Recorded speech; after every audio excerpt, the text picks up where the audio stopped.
16 days of activism against violence against women and children is currently underway, but some activists believe that this is simply not enough to end the scourge.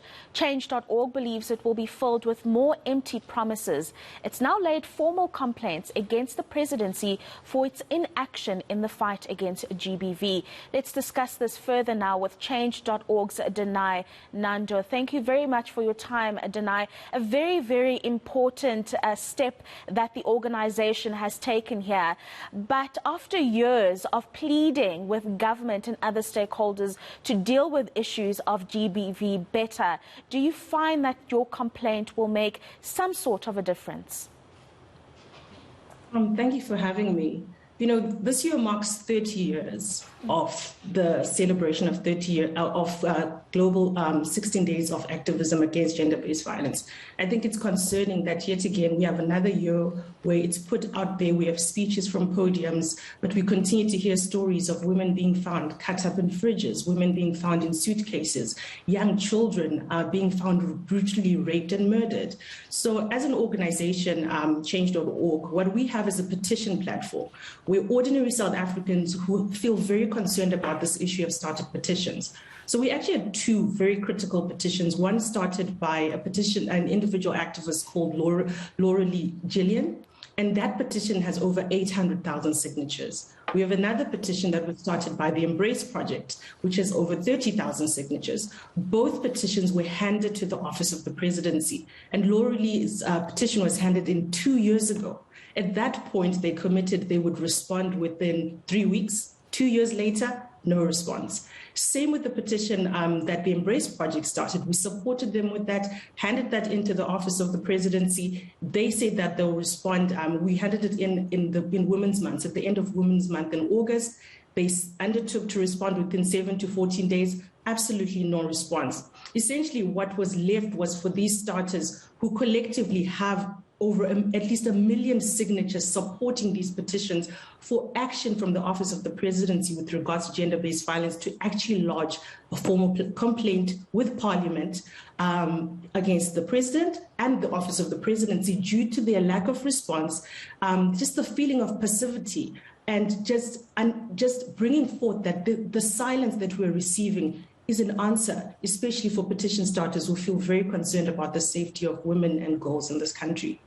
And of course, that passiveness, Danai, is very problematic because it does nothing to encourage stakeholders like the police force, our legal systems, to act very decisively on issues of gender-based violence in the country when the top office is doing nothing or responding very little to these issues. No one else is motivated to do anything, and that's also at the crux of this issue. Yeah, no, completely. I mean, this year, South Africa has been named the most dangerous country for women in the world. That is a major concern. Just a week ago, the Minister of Police gave us the crime statistics for the period April to June of 2021. And police had registered over 10,000 rape cases over this 3-month period. It was coming up to 110 rape cases per day. This is highly, highly concerning. And like you say, it all now speaks into the system. You know, we have actually put together a collection of all the petitions that have been started on Change.org around gender-based violence. And it's sad to see that a lot of those petitions actually pertain to the judiciary. Women have taken it upon themselves that when a man is in court related to a gender-based violence issue, they've noted that they seem to be getting bail. So what they've started doing is starting petitions as soon as these cases are in the courts, garner signatures towards that petition and to try and get people to sign a petition so that bail is not granted. Then on the day of the bail hearing, they're outside that courtroom protesting and handing over their signatures to the prosecutors. And it ought not to be, because it feels as if the systems that are meant to protect them, they're having to advocate, to plead, to ask, to petition, to protest. And in this case, to actually lodge formal complaints in order for responses to actually be given. And it really should not be that case.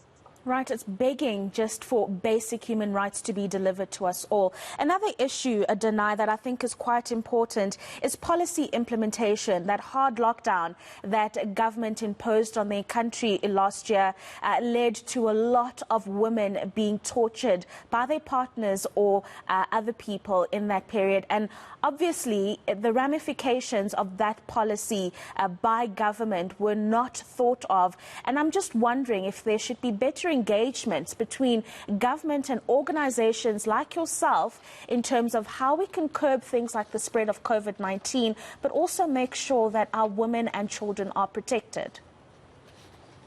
Yeah, and I think what women are looking for are practical steps, active action, things that are implemented that you can see translating in women feeling safer, in this case in their own homes, feeling safer on the streets, feeling safer in the work environment, and we're not getting that.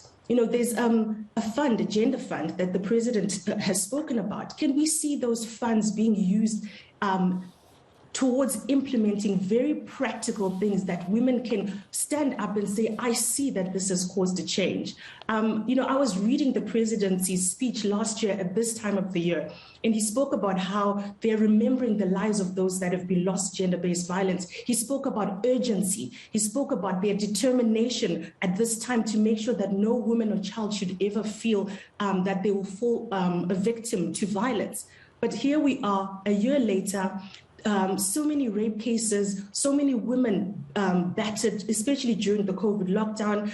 It's concerning that we keep having the discussions, the promises keep being made, and the 16 days of activism, I guess, especially standing with these petition starters who've started these excellent petitions and the people who have signed them. Essentially, we're saying no more promises. We're calling for action.